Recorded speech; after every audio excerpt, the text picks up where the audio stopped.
I'm Sroko. I'm from Midwest Orthopedics at Rush. I do marketing and social media for a very big orthopedic group in downtown Chicago, but the reason why we're now in Northwest Indiana is we recently opened up a clinic in Munster, just across from a community hospital. So we've been seeing patients from this demographic for quite some time. Now it just makes it a lot easier for folks to have those pre and post, potentially pre and post operative appointments in Northwest Indiana. So I've been there for about 2 years, and it's fun to extend into a new market and get to meet new people like yourself. So I want to talk to you guys today about managing social media internally.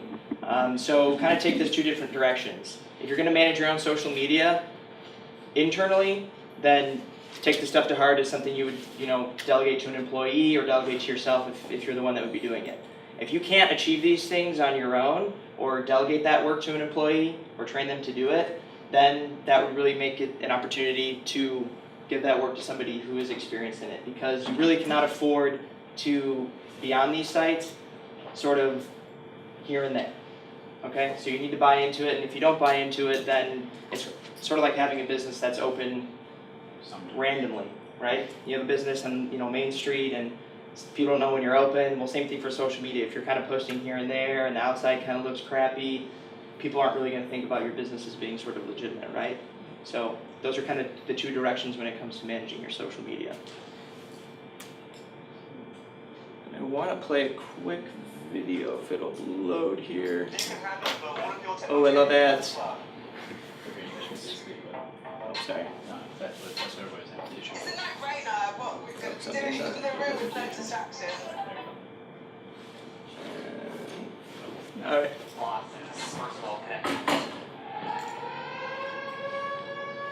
It's just a brief 2-minute video that will kind of highlight why social media is important.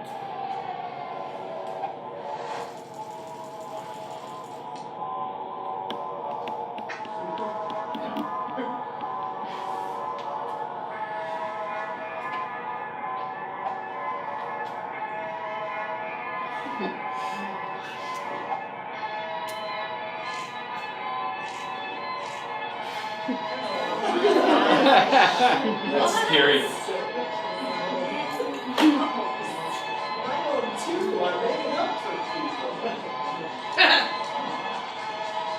There's the video that Jim was talking about.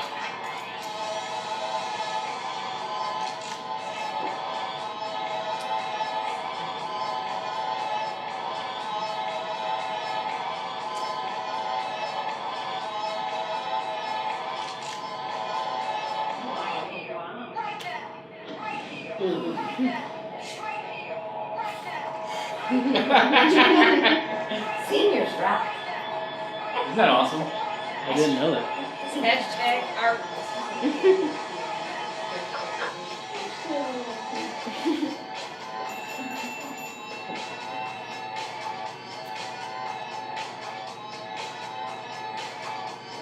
Well, there we go. The average goldfish has 8. This is gold.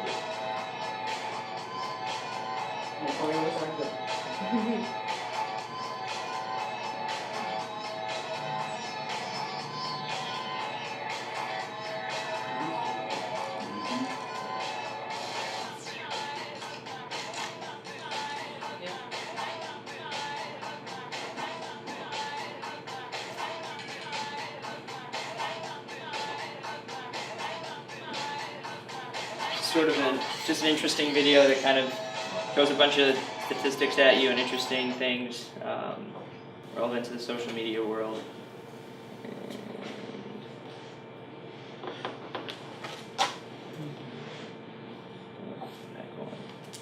Yeah, you're good. Okay, so managing your social media internally.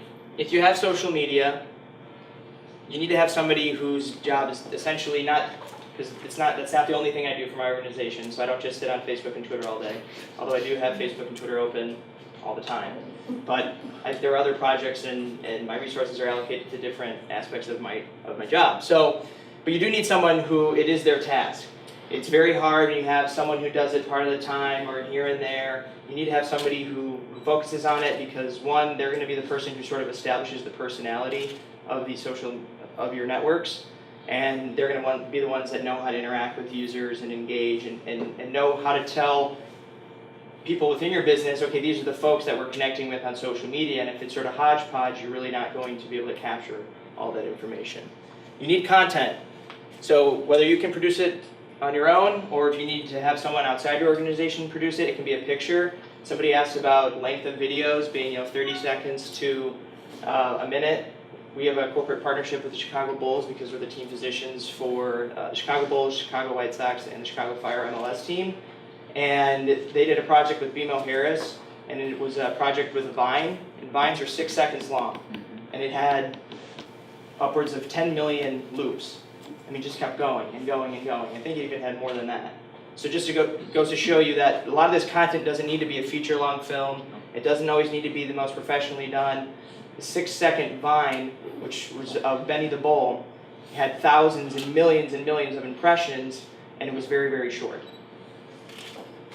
And then you need to be consistently posting on all your platforms, and that's something I sort of mentioned at the beginning. If you're not posting on these platforms, then don't even be on them. If you're going to post once every 3 months, people are going to go to your sites and they're going to be like, are they legitimate? Why aren't they posting? The last post, all this stuff is dated. They can tell if your last post was 2 years ago, people can see that, and they're really going to that's really going to hurt the legitimacy of your business because, let's face it, it is a brand out there, and we'll talk more about unified branding. So the 2 big things that I want to talk about are reputation management and unified branding today. So for reputation management, so who here on social media has had somebody complain about their, write a report review or tag them and say oh, I've been waiting in line, or terrible service tonight or something like that. I'm sure somebody, or you've seen this, right? You've seen other people complain about it. So this is a real world thing that I go through every single day. So we're in the business of healthcare, so I have to deal with people who complain about, could be their outcomes, it could be the fact that they didn't like the physician, he was rude. They didn't like the fact that they showed up for a 9 o'clock appointment and they didn't get in until 10:30 or 11 o'clock, right? They had to wait. So if somebody has a bad experience, they're going to go tell 10 people, or they're going to go on social media. If somebody has a great experience, well, they might tell their neighbor or someone they run into, but they're not going to make it a mission to go out on social media and write a poor review about you, right? So you need to make sure that you respond to the negative posts and the positive posts, because it's not all bad. But you need to make sure you respond in a timely manner, because the longer you wait to get to it, the longer it lives in a public atmosphere for people, for other consumers, for other people that are potential customers or clients of yours, to go in and see that and say, oh, well, that person wrote this whole thing, I don't want to deal with that, I'm taking my business elsewhere. The second big thing with reputation management is to move all this stuff, what I call offline. So that's not in the public eye. If somebody posts something on your Facebook wall or they write a review, it doesn't mean that you can't respond initially, and I'll show you an example of this in a second, but you want to then try to steer the conversation into a direct message or a private Facebook message, or here's our email, please email our customer service or our manager and we can talk, or here's a phone number. But don't continue the conversation, unless it's positive, the negative conversation in the public arena, because then you're basically having a fist fight in the middle of the street, right, in a crowded day. Do you actually let other people see that you said, please, I'll give you an inbox message or something, and you let them know that you're handling it a different way? Yep, and I'm going to show you that in just 1 second. And then the last thing is be transparent. A lot of times people want to say, oh, I got a bad review, how do I delete this? How do I get rid of this, right? Well, what we try to do as a group is not to just, if it's defamation, if it's, a big, inflammatory issue, if it's a lie, it's slander, then obviously there's ways to report that as abuse, and you should. But if it's just a complaint about an experience, you kind of want to let those live, the good and the bad, because it really does allow people to decide for themselves. And what you should do is drive the really positive people to review your business, so that it really makes the 1 or 2 bad posts seem not as, worthy of somebody's opinion, right? You want the positive ones to really show up, and the negative ones to really not have any sort of bearing on people's decision making. So I try to tell people, don't just try to delete everything. If you go to a restaurant's page or something and they have 100 reviews and they're all 5 stars and they all say great things, me personally, I'd be a little skeptical about that. Just be like, oh, no one's ever, right? So sometimes it's good to see varying opinions of what people thought, and then you can make a decision for yourself. So this is a real thing. that happened on our page.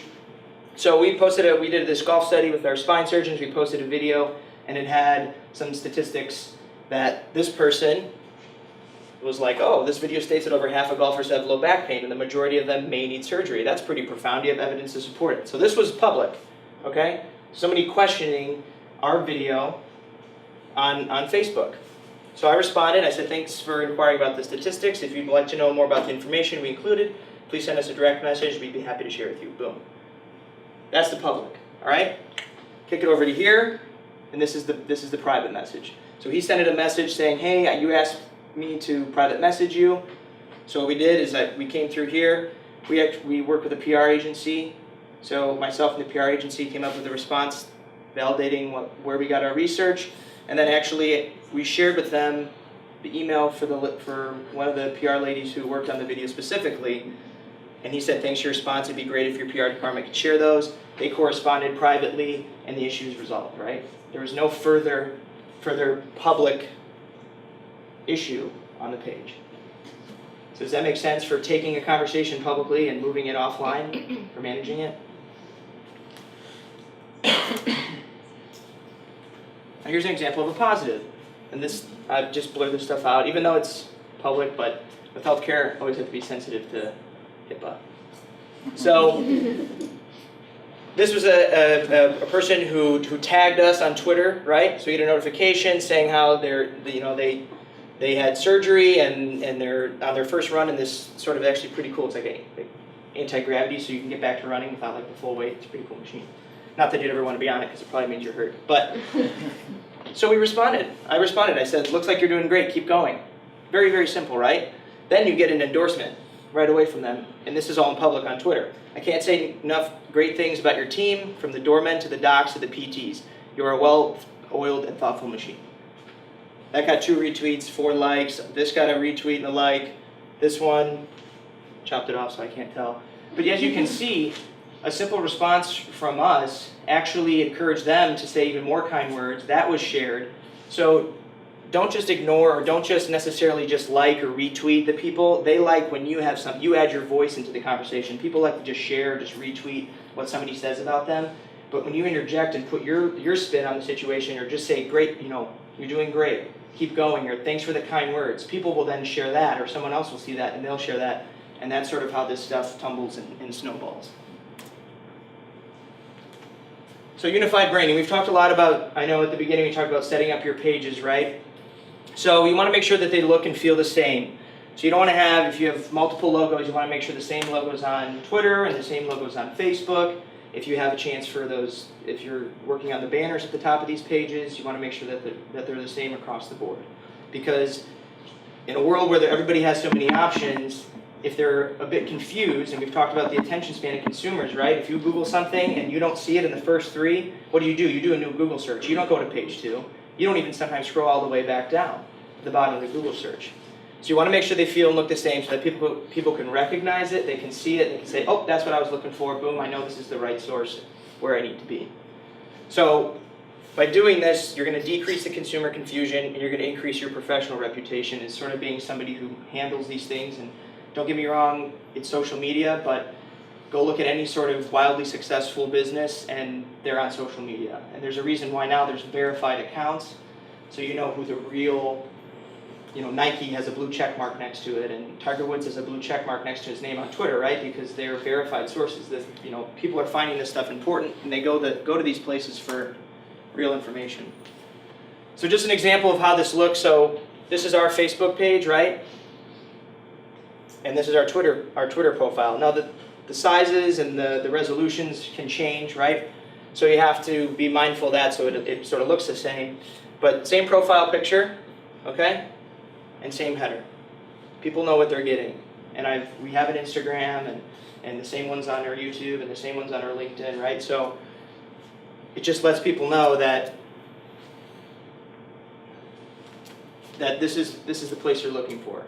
So it seems like a very simple task, and people will sometimes have a picture on Facebook and then a different one on Twitter, but you want to make sure that this stuff is unified.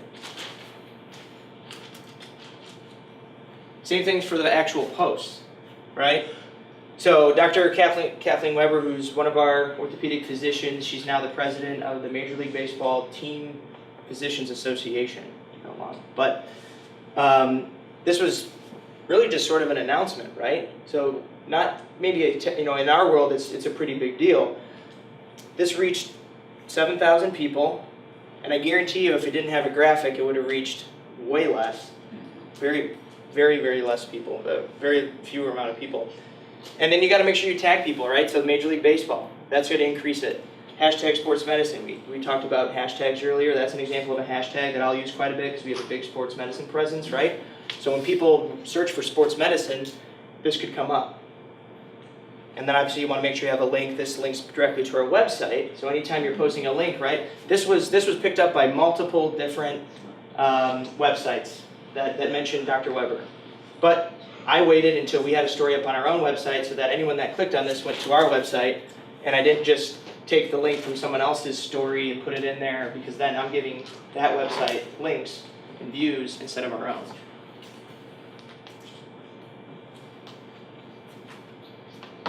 And then sort of wrapping up here, so I talked about personality. I do stuff like this. Are people familiar with GIFs or GIFs? Sort of like a moving picture that just kind of like loops, right? So I unfortunately, I have a Mac, and a Mac doesn't let you embed the actual GIF.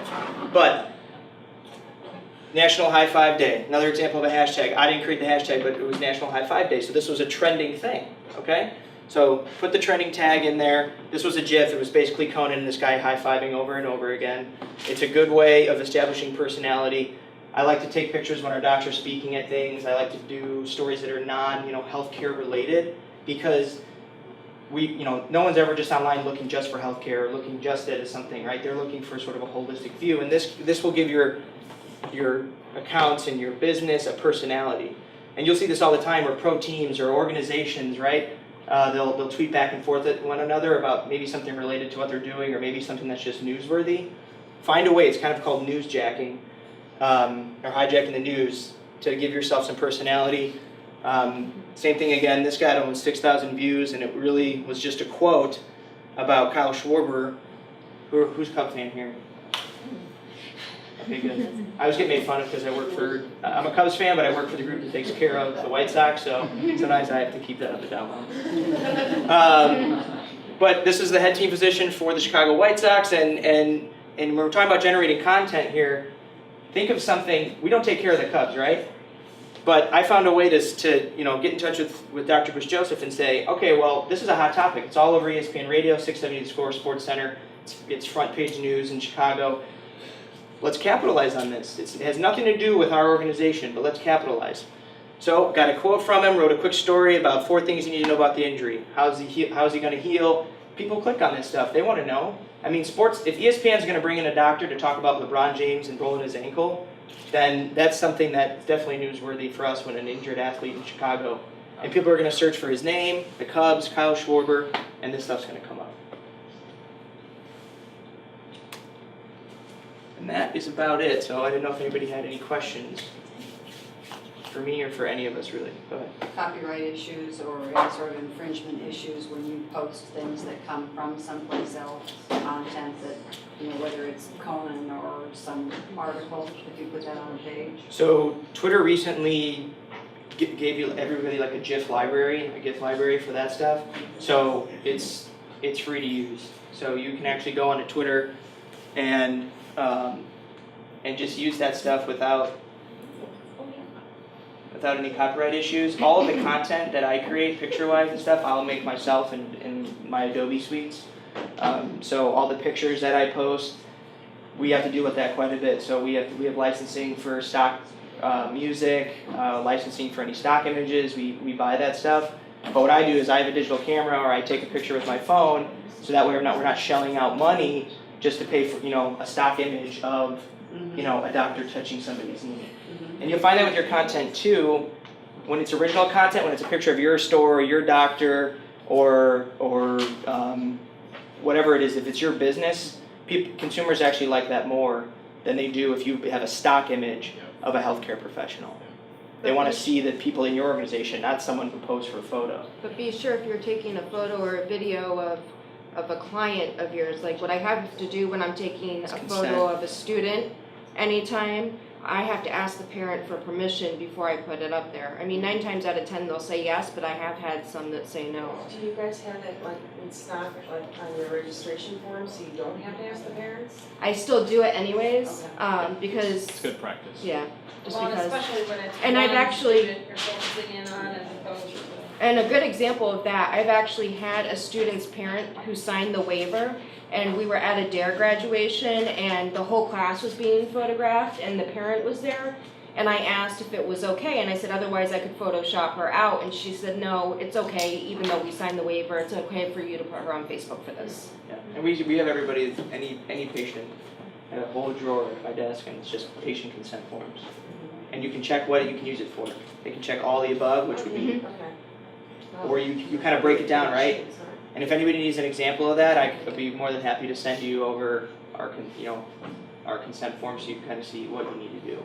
But yeah, you don't want to post something of somebody and then find a lawyer sending you an email. So That you guys Yes, use we that do. for? Ours is. Which one? No.